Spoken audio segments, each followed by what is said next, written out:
MIM party के प्रवक्ता सैयद यासीन मुख्तार साहब का बहुत बड़ा बयान सामने आया है। जो लोग औरंगजेब की कब्र खोदने की बात कर रहे हैं वो लोग कान खोलकर सुन ले, अंग्रेजों की भी कब्र खोदनी चाहिए। क्या कुछ अपने बयान में बोले हैं, आप लोगों को इस वीडियो के अंदर उनका बयान सुनाएंगे। और टीवी डिबेट के दौरान मानव गुप्ता से लेकर भारतीय जनता पार्टी के प्रवक्ताओं को जब जवाब दिया तो मुंह छिपाते नजर आ रहे हैं।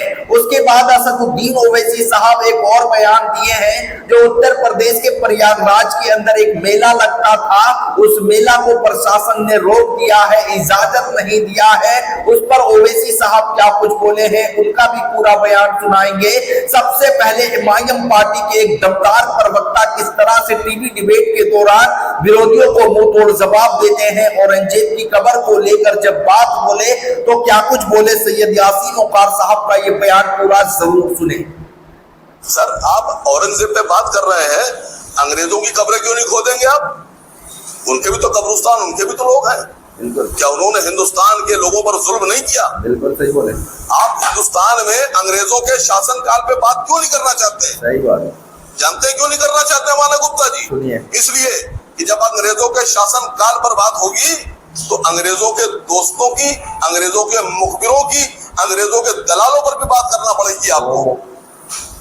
और आप नहीं चाहते कि अंग्रेजों के मुखबिर, अंग्रेजों के दलाल, अंग्रेजों के एजेंट और अंग्रेजों के दोस्तों पे बात की जाए। सही बात। जिन्होंने अंग्रेजों का साथ दिया, आप इसलिए अंग्रेजी हुकूमत पर जो बात है वो नहीं करना चाहते हैं। आप साफ साफ बात कीजिए। आसिम बकार, एक सवाल का और जवाब दीजिए। आप कर रहे हैं। मैंने भी बताया ना, अचानक ये 2-3 मुद्दे देश में क्यों गर्म हो गए। वक्फ बोर्ड का मुद्दा एकदम गर्म, आप बताएंगे, हम नहीं बताएंगे। संसद में हंगामा, सड़क पर हंगामा, फिर औरंगजेब का मुद्दा अचानक गर्म हो गया। उधर संबल का मुद्दा है जो गर्म हुआ, उसके बाद ठंडा होने का नाम बात सुनिए सर, बात सुनिए सर। आप कहते हैं मुगल लुटेरे थे, आक्रांता थे, लूट करते थे, तो उन लुटेरों का गैंग भी तो होगा। अगर मुगल लुटेरों के सरदार थे तो उन लुटेरों का गैंग भी होगा। उस गैंग में पता आपको कौन था? मुगलों के लुटेरों को गैंग में मान सिंह थे, जय सिंह सवाई थे, उनके बेटे थे, कछवार राजपूत था। अगर आप कब्र हटाना चाहते हैं मुगलों की और औरंगजेब की तो फिर मान सिंह रोड का नाम बदलिए, जय सिंह रोड का नाम बदलिए, जयपुर का नाम बदलिए, जयपुर को हटाइए। जयपुर में जो आपका राजस्थान की सरकार है उसमें आप मुगल शासकों के जो साथी थे उनके वंशजों को आप बनाते हैं डिप्टी सीएम। इल्जाम आप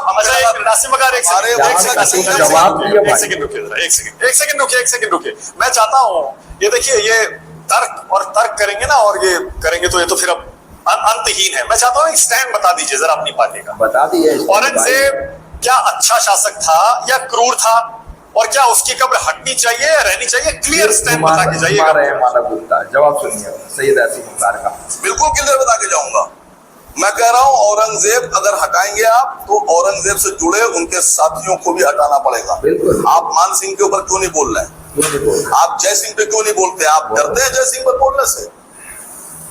मतलब आप मुसलमानों को तो आरोप लगा देते हैं कि मुगलों के समर्थक है हम।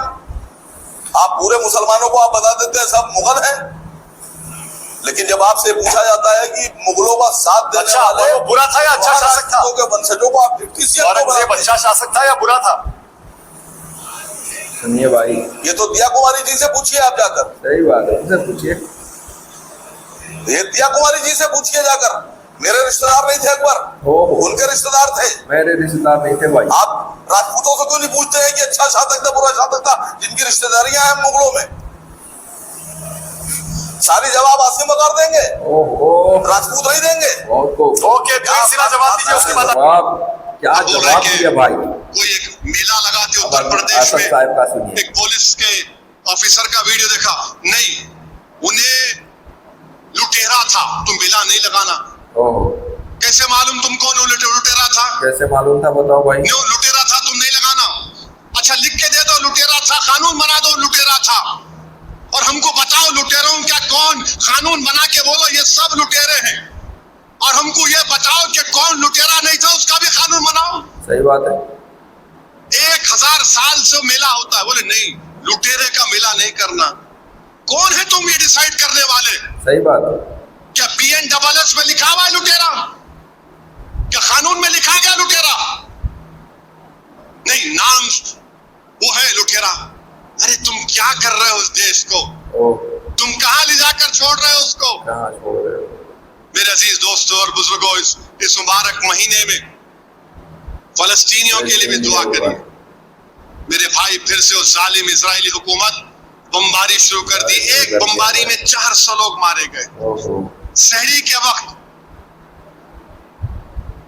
अरे ये क्या है? 100 खवातीन, मासूम 50-60 बच्चे, उनके लिए कफन तक नहीं। आप देखो, रज़ाइयों में लाशें पड़ी हुई। और ये दुनिया जो तमाशा देख रही है, जो फलस्तीनियों का नस्ल कशी हो रही है, जेनोसाइड हो रहा है। हम अपने वजीर आजम से पूछना चाहते हैं, आप बोलेंगे नहीं फलस्तीनियों पर जुल्म के बारे में? नहीं, खाली एड दे दो। अरे एड से क्या करना है? जान बचाना तो तब तो एड लेंगे वो लोग। 4 घंटे का 3 घंटे का पॉडकास्ट किए किसी एक शख्स के साथ, एक लफ्ज नहीं उसमें फलस्तीन के ऊपर, एक लफ्ज नहीं फलस्तीन के ऊपर हमारे वजीर आजम की जबान पर नहीं आता है। अरे इंसानियत का मसला है ये। और वो जो बड़े बड़े हुक्मरान जिनको अल्लाह ने दौलत दी, क्यों दी? क्योंकि अल्लाह के रसूल सल्लल्लाहु अलैहि वसल्लम के खत्म मुबारक वहां पर पड़े थे। मेरे आका के सदक़े में तुमको दौलत मिली। अरे तुम सिर्फ दुआ करके रोगे? तुम सिर्फ गिड़गिड़ा के दुआ करके आमीन आमीन अल्लाह बर्बाद कर दे?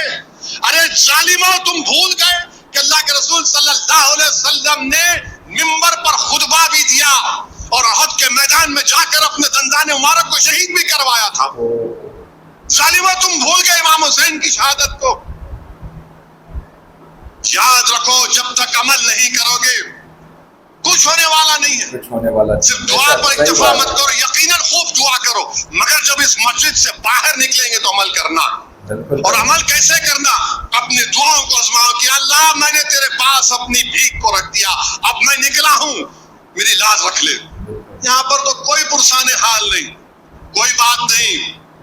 बुखारी शरीफ की आखिरी हदीस है कि जब हशर का मैदान होगा, अल्लाह उन तमाम से कहेगा कि मैं भूखा था, मैं प्यासा था, तुमने मेरी भूख और प्यास को नहीं मिटाया। तो वो कहेगा, अल्लाह तू तो रब है, तुझे कैसी भूख, तुझे कैसी प्यास, तुझे कैसी तकलीफ? तो अल्लाह फरमाएगा, फुराने मुकाम पर एक आदमी शख्स तकलीफ में था, तुमने उसकी तकलीफ। क्या बात है दोस्तों, आप लोगों ने सुना इमाम पार्टी के सांसद असदुद्दीन ओवैसी साहब और इमाम पार्टी के एक दमदार प्रवक्ता सैयद यासीन वकार साहब जब टीवी के अंदर बैठते हैं तो किस तरह से अपने विरोधियों को मुंह तोड़ जवाब देते हैं। आज उसी तरह से उन्होंने औरंगजेब को लेकर जब सवाल कर रहे थे तो इस तरह से जवाब दिए कि कब्र तो टूटनी चाहिए, और जिस तरह से तोड़ने की जो बात कर रहे हैं तो सबसे पहले उनकी भी कब्र टूटनी चाहिए जो हमारे ऊपर जुर्म किए थे।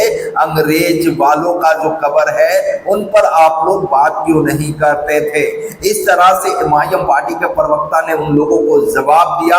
आप लोगों को कैसा लगा कमेंट सेक्शन में जरूर बताएं। इस वीडियो को ज्यादा से ज्यादा लोगों तक शेयर करें। फिर मिलते हैं एक नए वीडियो के साथ।